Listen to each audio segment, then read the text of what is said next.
Uma boa noite a todos. Que Jesus, nosso amado Mestre, possa nos envolver a todos, como já fez, como faz e como sempre fará. Que nesse clima de fraternidade, de amor, sedentos que somos da água viva do Evangelho, que nós possamos, então, nos conectar a esse amor. Agradecemos essa casa bendita de oração. Muito obrigado, meu amor. Agradecemos essa casa bendita de oração e que possamos ter uma noite abençoada, com uma reflexão singela, mas ao mesmo tempo muito profunda.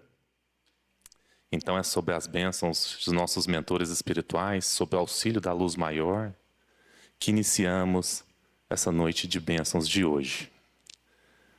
O tema da nossa reflexão, portanto, caminho para a regeneração, amor ao próximo.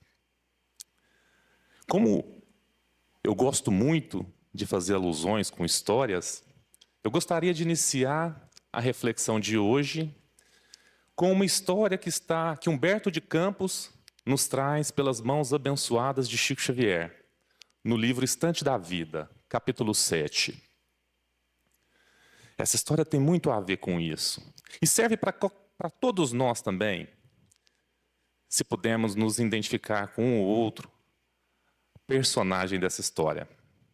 Nos conta então Humberto de Campos que certa vez um anjo recebe a missão do Alto Maior de descer ao Vale Sombrio, um vale sombrio na terra, e ajudar ali irmãos que ainda se encontravam em queda, em dores, em sofrimentos.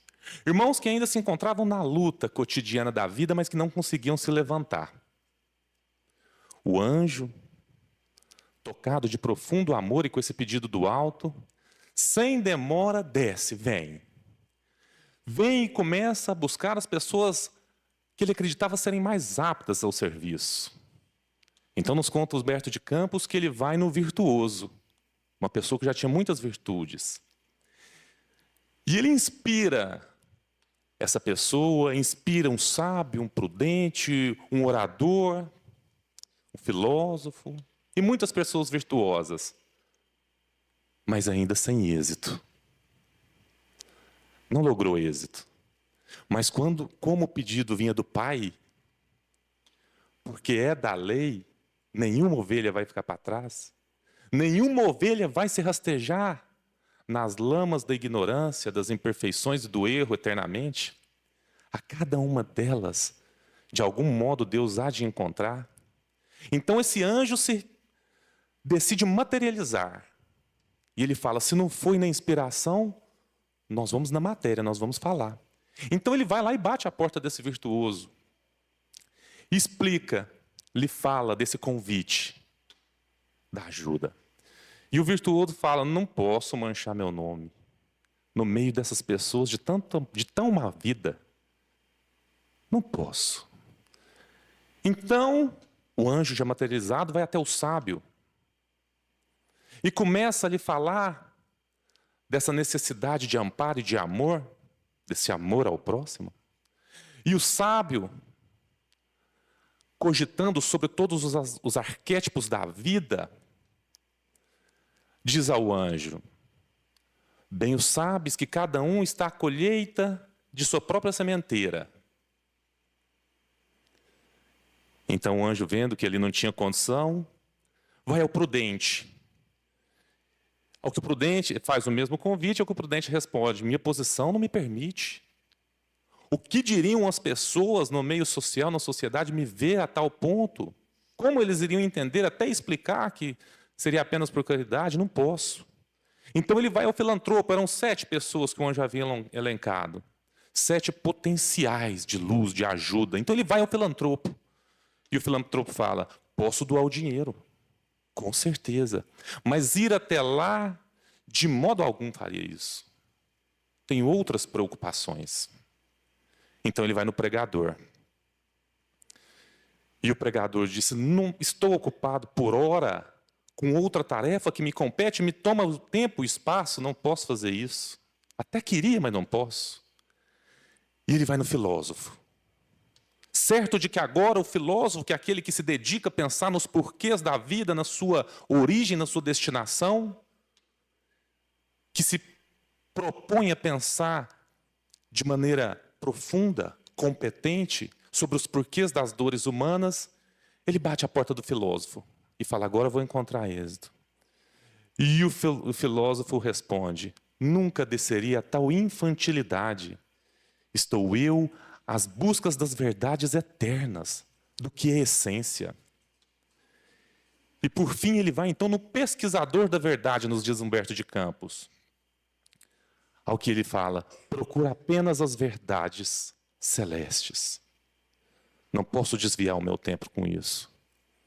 Então aquele anjo materializado, vendo que não logrou êxito nas pessoas tidas, talvez com maior potencial de ajuda, mas sabendo que o pedido vinha do Pai, ele vai num conhecido malfeitor de todos. E chega, lhe bate à porta e lhe faz o convite. Fala do alto, fala da proposta. E a primeira sensação daquele malfeitor é reconhecer de imediato a bondade de Deus. Ele que se sentia incapaz, ele que aos olhos de todos era o errado.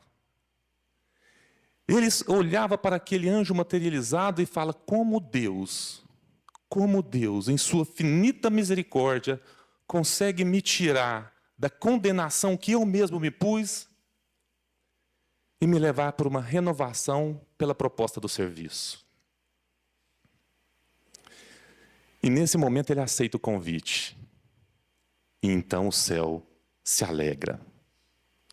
Porque toda vez, meus irmãos, e essa é uma grande verdade do Evangelho, toda vez que uma alma que já anseia algo novo, toda vez que uma alma que já também pelejou pelos vales das dores, toda vez uma alma que carrega dentro de seu coração suas próprias marcas, seus sofrimentos, suas angústias, seus remorsos, toda vez que essa alma se encontra verdadeiramente com a misericórdia de Deus, maravilhas surgem.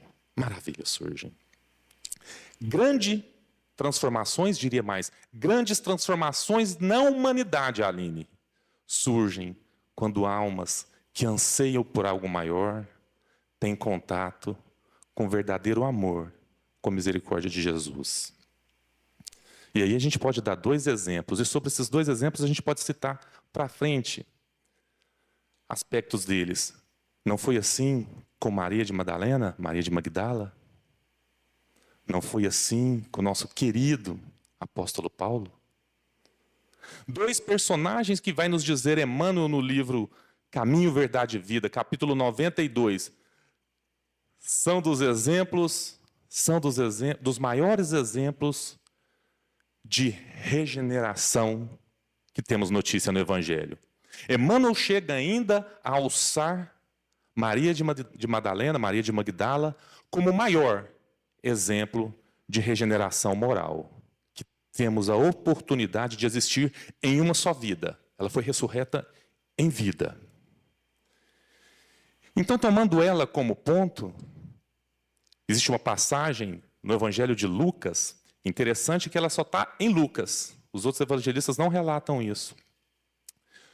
Quando Jesus, na casa de um fariseu, é convidado a jantar na casa de um fariseu, e chega uma mulher à casa desse fariseu, e tomada de profundo amor, chora aos pés do mestre. Chora. E com esse choro ela lava os pés do mestre. Passa seus cabelos no pé dele.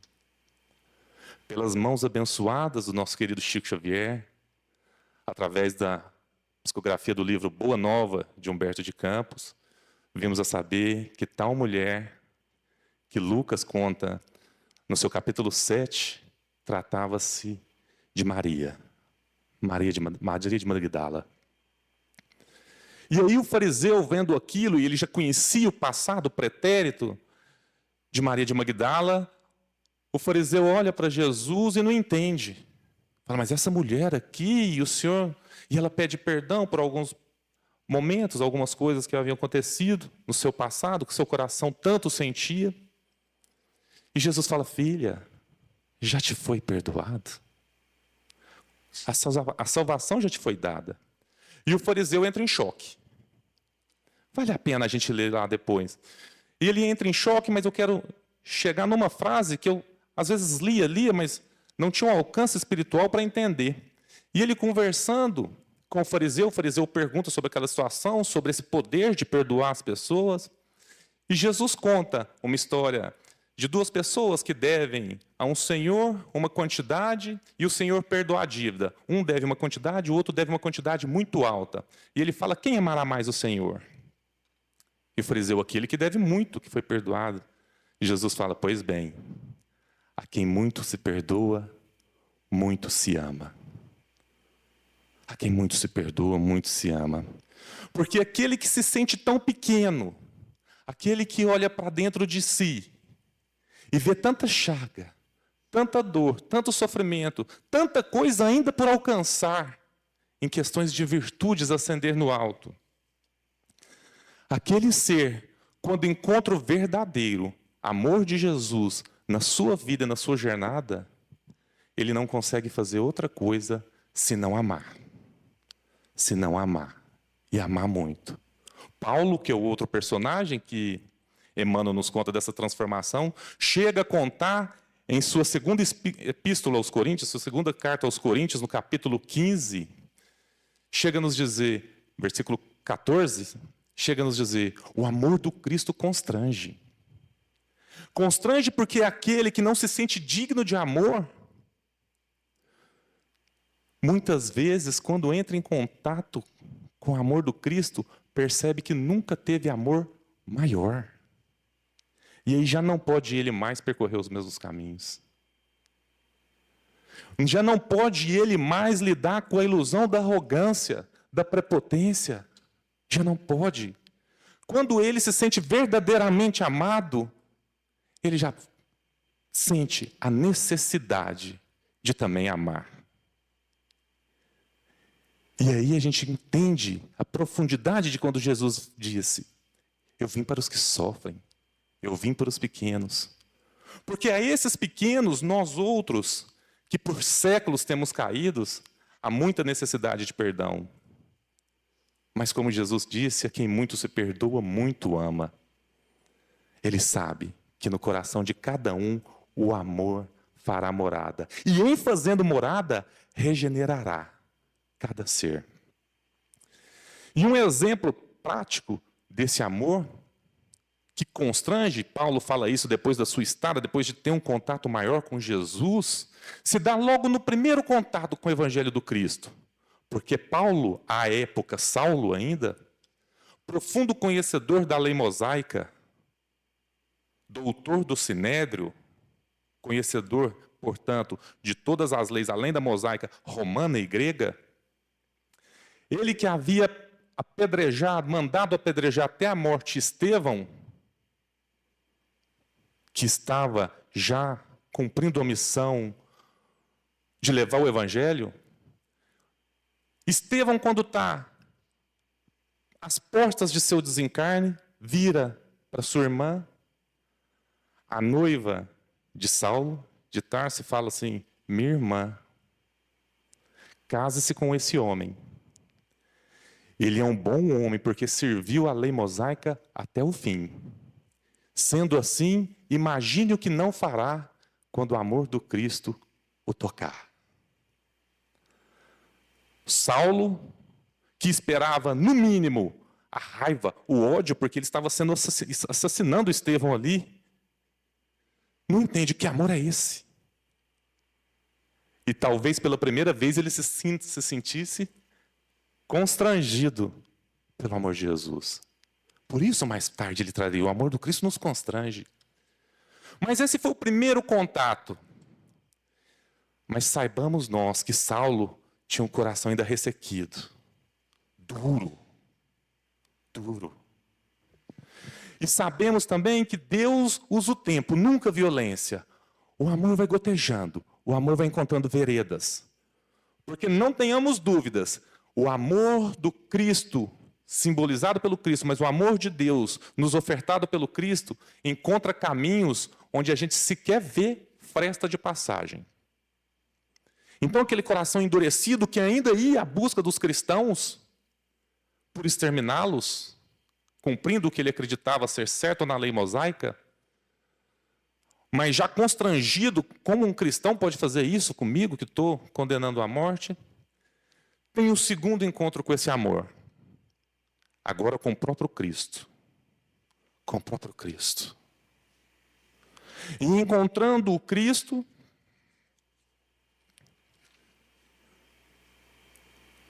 zero condenação. Zero julgamento. Apenas uma pergunta, Saulo. Por que me persegues? E muito, muito amor. Porque não nos enganemos. Não nos enganemos. A imagem que por séculos temos trazido de um Deus impiedoso, duro, com Jesus vem sendo reconstruída. Primeiro em nossas mentes, através do entendimento. Mas por fim em nossos corações, através da certeza de que é o amor o caminho. Então ele sente só amor. Ele que havia ido matar ali os cristãos, ao encontro de Jesus só sente amor. Porque em verdade, meus irmãos, não existe maior poder, maior força no universo do que o amor.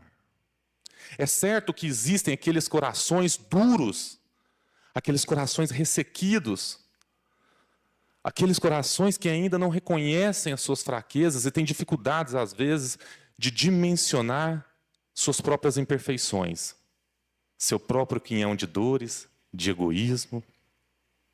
É certo que temos muitos desses corações. Estes corações ainda relutam a esse amor. Ainda relutam, tal como um deserto seco. Ainda não encontram essas respostas. E podem ficar assim por algum tempo. Às vezes por alguns séculos. Mas haverá tempo, mais cedo ou mais tarde, que esses corações vão sentir uma sede que já não mais poderá ser saciada pelos poços do mundo, Valéria.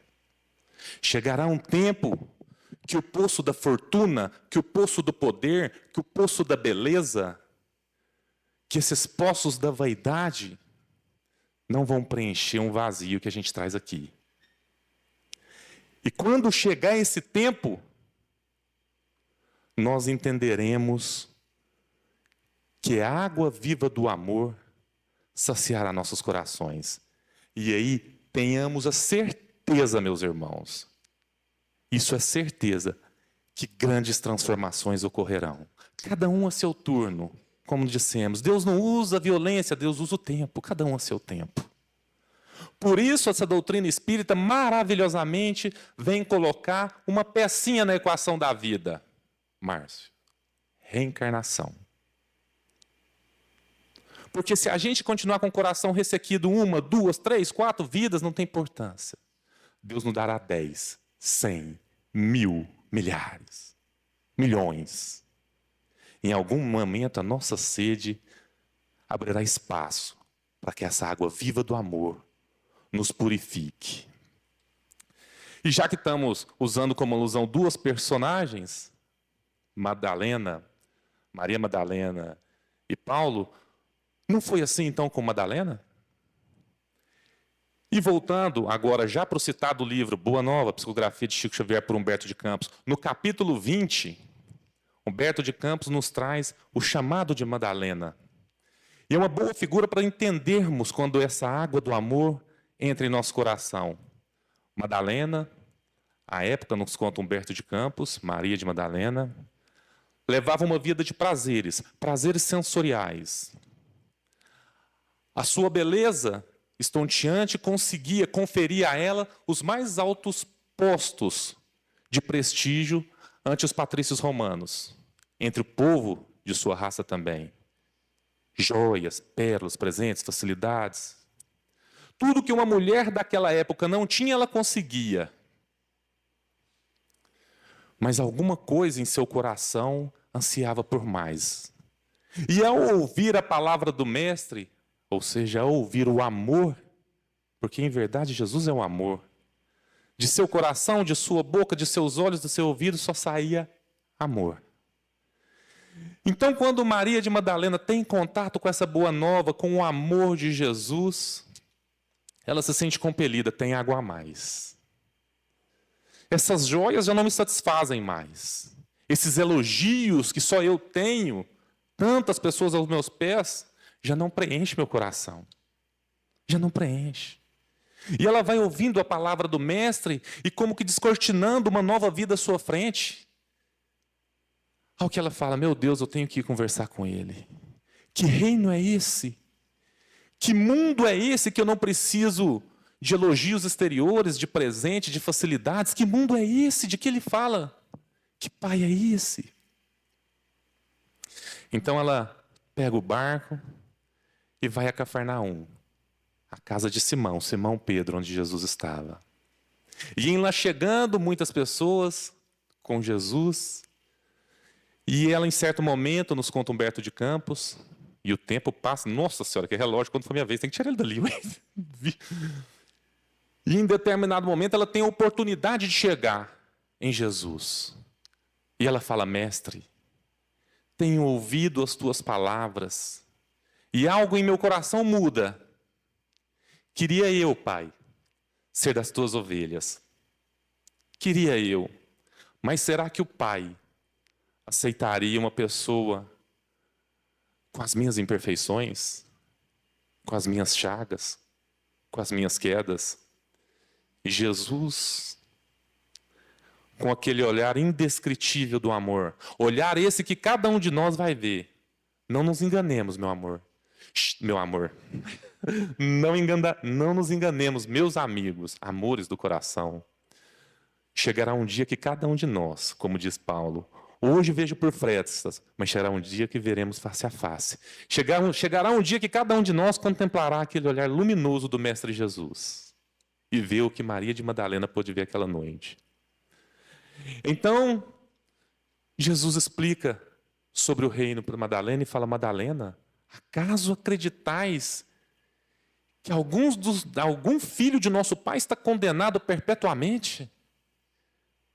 Como seria o nosso pai se assim fosse? E Jesus fala sobre a misericórdia. Fala para ela. E o coração dela se aquece, Caio. Vida nova.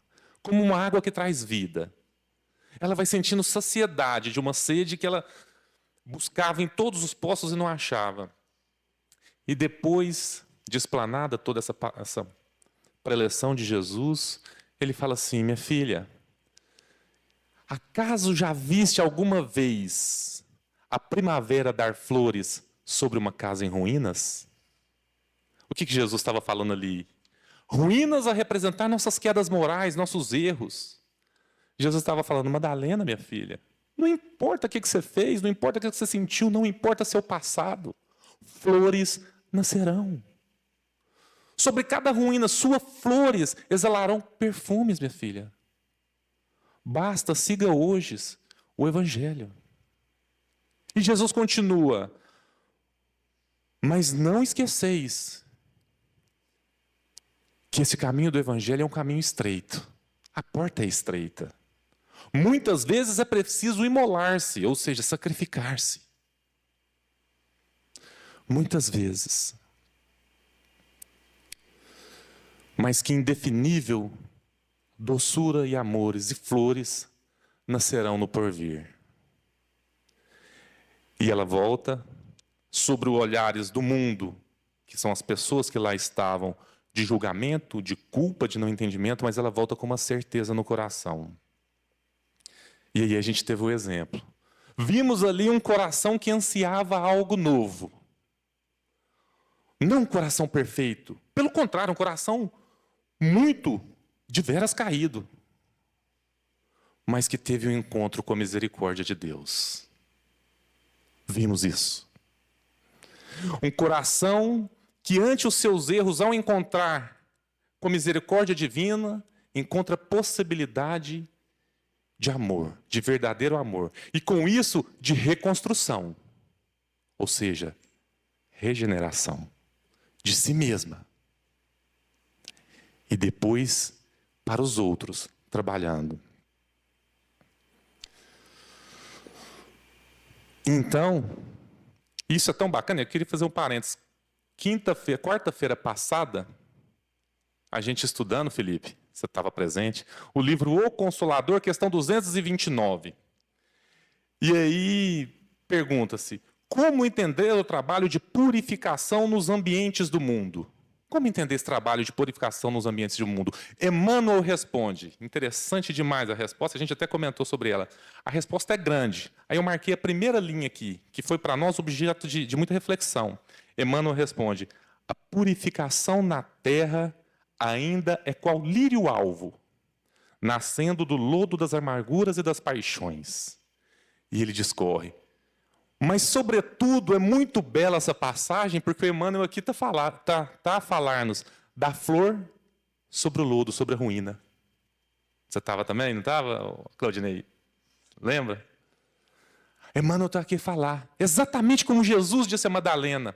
Ele fala, o processo de purificação é esse, flor a flor, Valéria, caminho a caminho, no lodo das nossas amarguras. Amarguras, que o Emmanuel fala aqui, a representar as nossas dores, as nossas lutas. Quem não as tem? Quem não tem uma luta que nesse exato momento está travando? Quem não tem uma dor que nesse exato momento está sentindo uma dificuldade?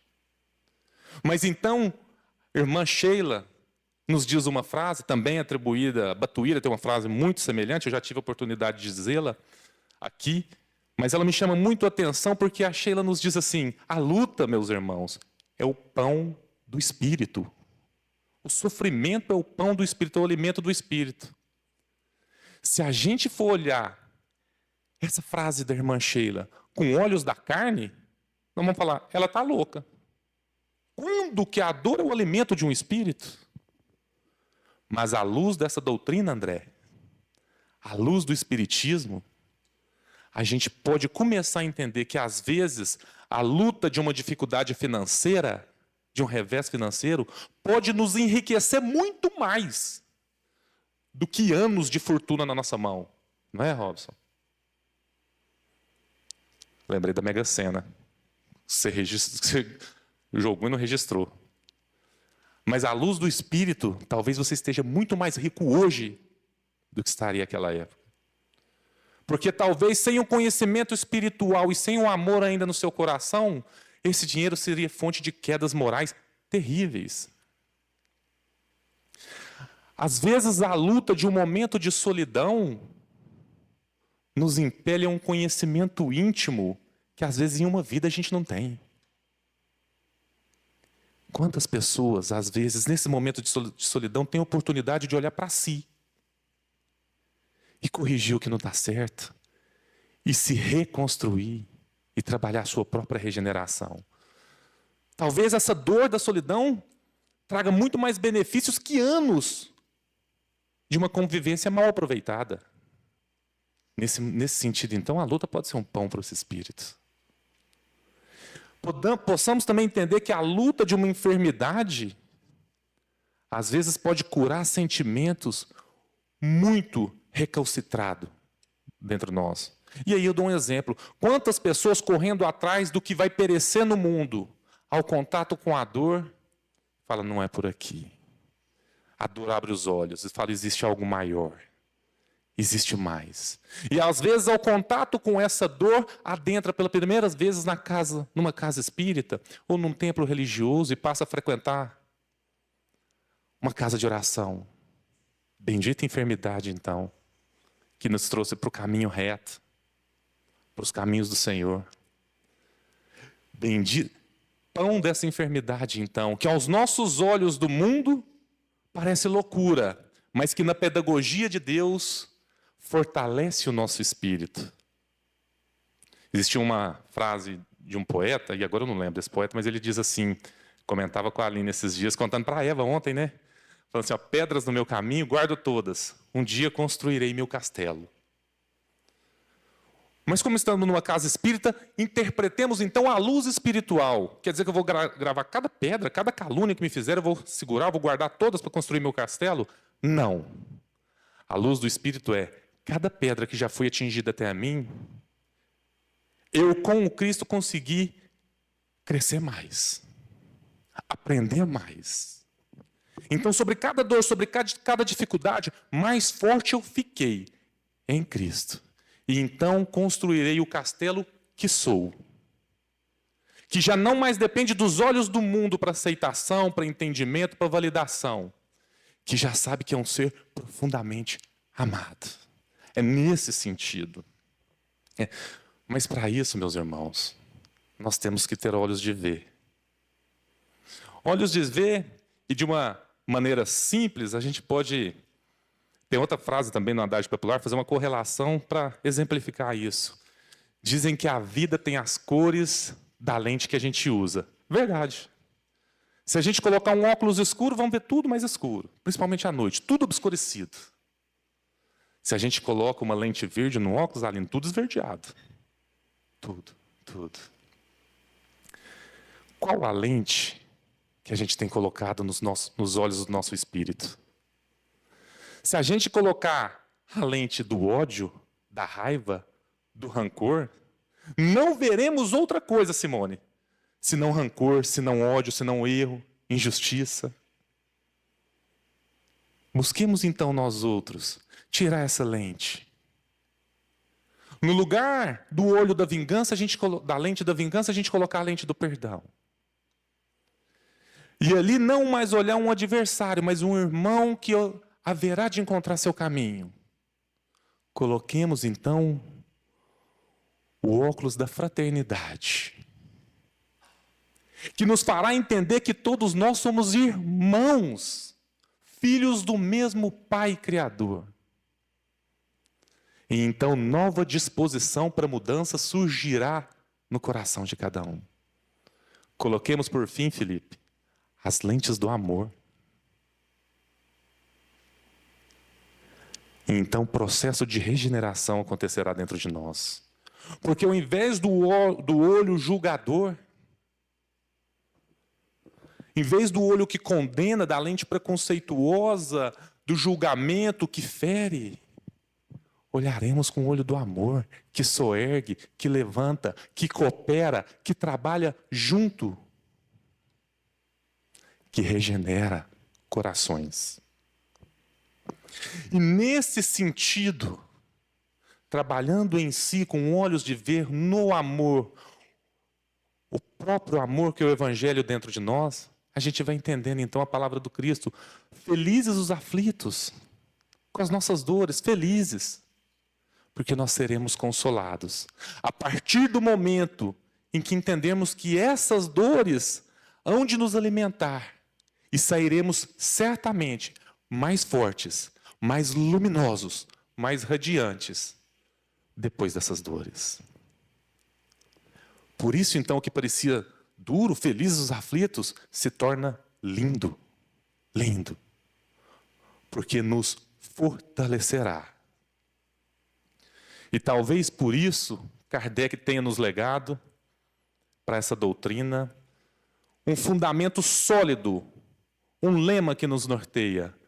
Fora da caridade, ou seja, caridade, o amor em ação, fora da caridade não há salvação. E como estamos a falar de Emmanuel, tomemos a palavra salvação pelo conceito de Emmanuel. Ele nos traz isso de maneira muito bela no livro Palavras de Vida Eterna. Não lembro o capítulo. Mas quem quiser buscar Palavras de Vida Eterna, salvação. Capítulo que fala sobre salvação. E lá ele diz, não entendamos, irmãos, salvação como algo que nos é dado. Como muitas vezes tivemos acreditado por séculos, ou algumas denominações ainda acreditam, como algo que nos é dado, você vai desfrutar de todos os gozos, toma a salvação. Entendamos primeiro, Emmanuel nos diz, que salvação é nos livrar da ruína. Lembra da casa em ruínas, Aline? Madalena, por acaso já viste a primavera dar flores sobre uma casa ruína? Nesse aspecto, Emmanuel fala, seria salvar-nos dos males de nós mesmos. Essa é a salvação que o Evangelho nos dá a certeza e nos promete. Essa salvação. Mas não uma salvação dada, Heloísa, uma salvação construída. Porque aí a gente vai entender que o amor de Deus vibrando no coração de uma alma humana tem o poder de restaurar qualquer ruína moral, qualquer dor. E não nos esqueçamos nunca, Livinha, tem amor infinito no universo. Esse universo de Deus tem amor para preencher qualquer abismo. Não importa em qual abismo nós nos tivermos metido, o amor de Deus nos alcançará. Nos alcançará. Porque o que rege a vida, o que sustenta o universo e toda a criação, é o amor. Céus e terra passarão, meu amor não passará. Todos conhecem. Por isso, talvez por isso, Jesus, que é a personificação desse amor, Jesus, que é o amor e sabe que ele chega a todos os corações, talvez por isso ele tenha nos dito, nenhuma ovelha vai se perder. Em outras palavras, ele queria dizer, eu que venho trazer o amor e que já sinto e sou o amor, sei que ele vai tocar todos os corações através dos tempos. Todos.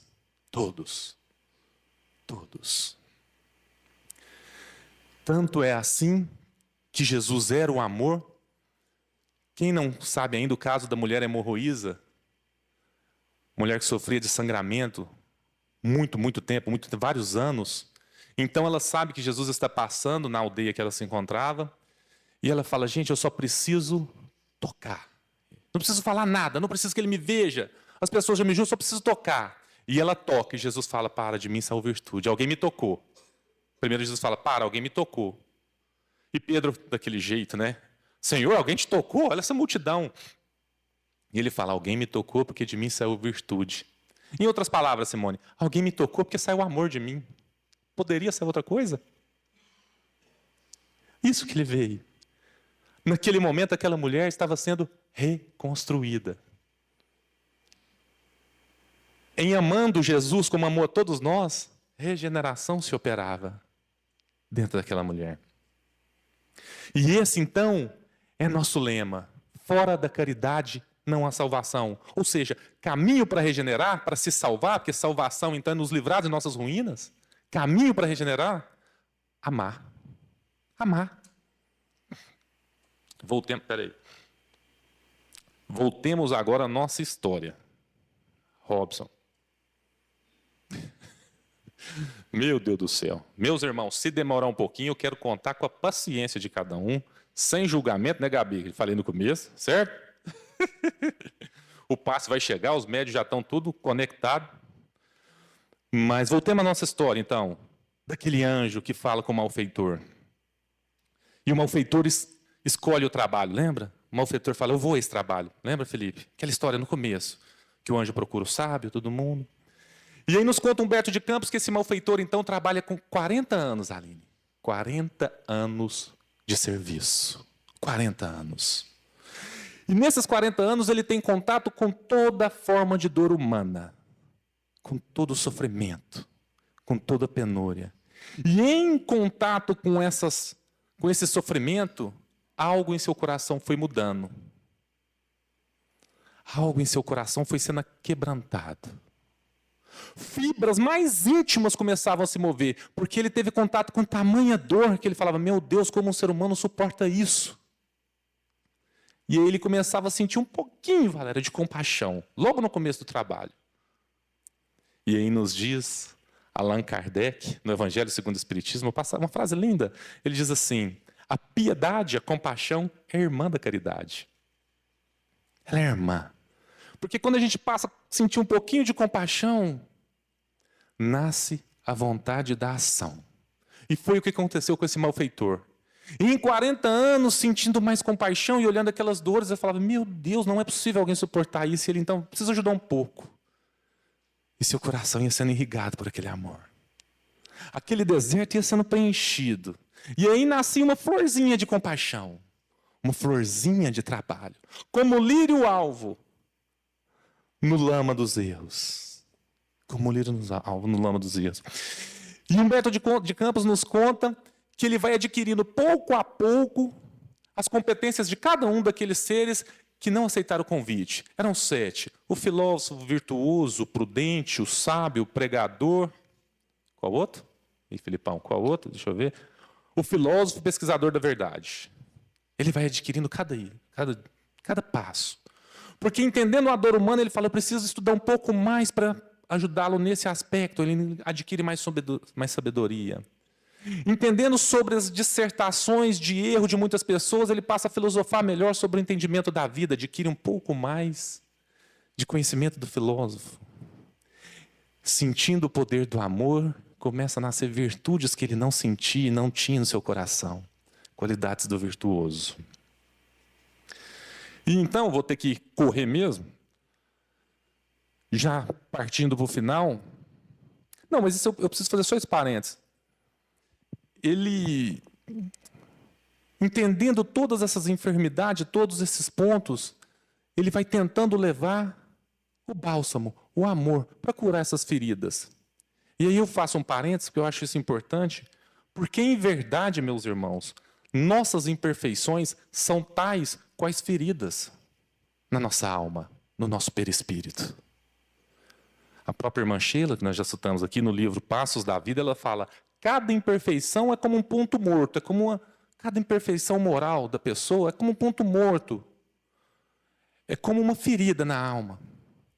Cada porção de egoísmo, de orgulho, de ódio, é um ponto morto na alma.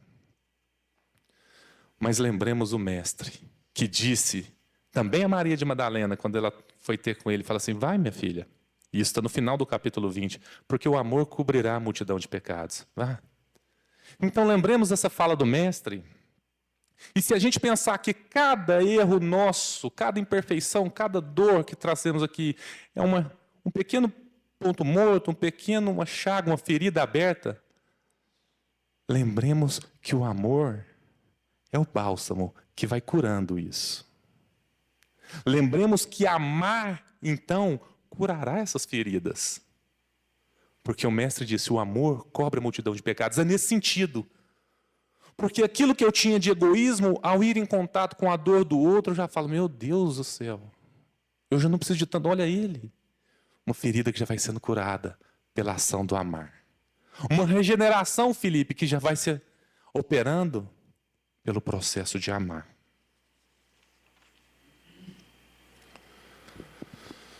Então, como que tocados por essa nova aspiração de amar ainda mais, de sermos úteis, vamos entender o que esse querido apóstolo Paulo, depois que nos dizia que o amor do Cristo constrange, em 2 Coríntios, versículo 14, um pouco mais à frente, em versículo 17, ele fala, aos Coríntios, porque quem está em Cristo, Aline, nova criatura é. E aí temos que entender a tradução grega. Criatura, na etimologia grega da palavra, poderia ser traduzido também por criação. Então, o que ele estava querendo dizer ao povo de Corinto, que era grego, Corinto, na Grécia. O que ele estava dizendo aos gregos, aos coríntios daquela época era, porque quem está em Cristo, criações novas nascerão dentro de si. Novas criações terá. Porque quem está no amor conseguirá se levantar. É isso que Paulo está dizendo. Porque quem já divisa o bem, o bom, a paz, a caridade, encontra meios que antes sequer desconfiava existir. Porque se em verdade um coração endurecido com o próximo, indiferente às dores do próximo, é como se fosse um deserto seco. Tem gente que fala, nossa, fulano do céu. Saibamos, meus irmãos, que esse mesmo coração, ao contato com o amor, que é o manancial da vida, mudará. Porque sabemos que onde passa a água da vida, ela traz vida nova. Onde passa a água da vida, ela traz vida nova. Onde passa a água do Cristo, por isso ele dizia, samaritana no poço, quem beber da minha água nunca mais terá sede. Novas forças surgem brotando, sente-se brotar no seu coração. Por isso quem está em Cristo, nova criatura, novas criações terá. E então, realmente agora, para encerrar, no final dessa nossa história, já no desencarne desse malfeitor que tanto ajudou por 40 anos, os mais infortunados, os deserdados da sorte, os caídos, ele desencarna e é alçado aos mais altos céus. E então chega o tempo do filósofo, o pregador, todos aqueles desencarnarem também. Em se achando em uma posição intermediária no limiar dos céus, nos dias Humberto de Campos, eles começam a indagar os juízes da justiça celeste. E falam, mas por que a gente não conseguiu uma condição melhor? Eu tenho refletido tanto sobre a vida, diz o filósofo. O pregador, eu tenho anunciado tanto o reino. Diz o pesquisador da verdade, com tanta veemência procuro eu a verdade essencial, fugindo das ilusões do mundo. E então, meio que de relance, eles conseguem vislumbrar aquele malfeitor. No meio das altas esferas espirituais, de relance. E eles indagam entre si, ele?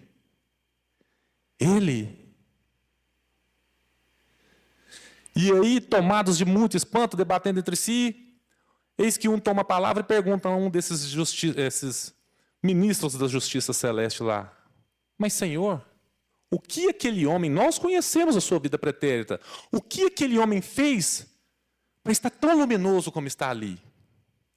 E no livro Humberto de Campos nos conta nesse conto que ele vestiu uma túnica luminosa. O que ele fez para estar nessa condição? E o anjo que estava lá junto aos ministros celestes diz uma palavra: serviu. Serviu. Caridade. Em outra palavra, amou. Não importa o que ele fez, não importa a conta que ele tinha, o partido político que ele militava, o time que ele torcia, uma só palavra: amou. Serviu. Se dedicou ao bem. E por isso, talvez por isso, tenhamos visto Cristo já quando da sua passagem aqui, já havia passado a crucificação, está no Evangelho de João, mas Emmanuel nos ajuda muito a entender isso. Quando Jesus, depois da sua ressurreição, ele vem encontrar os discípulos num barco, na praia. E os discípulos olham e falam, é um mestre. E Pedro não aguenta, vai, se joga na água, como aquele coração sedento do amor. Pedro, aquele que havia tido contato com o amor, mas que negara Jesus por 3 vezes, vai, eu preciso desse mestre, vai ter com o mestre. E enxergando, Jesus o olha com aquele profundo amor. E ele vai dizer 3 coisas, vai dizer uma coisa para Jesus. Jesus para, acalma o coração dele e faz 3 perguntas. E fala assim, Pedro, tu me amas? E ele fala, sim, Senhor. E Jesus fala, apacenta minhas ovelhas, ama o próximo, cuida dos meus. E Jesus pergunta de novo, Pedro, tu me amas? Ele, Senhor, mais do que tudo. Jesus fala, apacenta então minhas ovelhas, ama o próximo. E pela 3ª vez, como que deixar de lado aquelas 3 negações, trocando as 3 negações por 3 vezes amor. Pedro, tu me amas? Ele disse, Senhor, de toda a minha alma. E ele disse, apacenta minhas ovelhas. Como nos dizer, ame o próximo. Ame o próximo. Pegue esse amor que ora está sentindo no seu coração e leve para quem precisa. Essa é a herança de Pedro. Ali Jesus transfere, Valéria, o ministério para Pedro. Como se dissesse: Pedro, meu ministério é amor. Fica evidente para cada um de nós qual é o currículo necessário para quem quer adentrar no Evangelho. É passado ilibado? É conhecimento sem igual? É uma alma pura? Não. Essa história nos fala que não. Três coisas são perguntadas. Para cada um que adentra essa porta querendo amar, querendo servir o próximo. Para cada pessoa que já quer tomar o Evangelho como guia, tomar o caminho da luz. Três coisas lhe serão perguntadas. Está disposto a amar? Está disposto a amar? Está disposto a amar? Se a resposta for sim, meus irmãos, sede bem-vindos ao Evangelho. Ser bem-vindo à sua própria regeneração, à nossa própria regeneração. Para que aí então o maior imperativo de Deus se cumpra. Porque ele disse: haja luz no começo. Se respondermos sim a essas três perguntas e efetivamente amarmos, tenhamos a certeza, e voltados ao amor com Deus, conosco e para com o nosso próximo, a luz dentro de nós brilhará. Seja o amor o nosso condutor. Não nos furtaremos disso, não nos furtemos disso. Busquemos as lentes do amor, o perfume do amor, a voz do amor, a ação do amor. E a luz de cada um de nós brilhará. E a espiritualidade se alegrará. E o Cristo poderá dizer, como disse a Madalena: vinde, minha filha, passaste a porta estreita. Vem ter comigo. E aí então, a Ele olharemos face a face. Como não mais uma ovelha perdida, mas como uma ovelha muito amada. Porque a quem muito se perdoa, muito, infinitamente, se ama. Muito obrigado pela paciência. O tempo passou um pouquinho. Que Jesus continue nos abençoando, protegendo, hoje e sempre. Amém.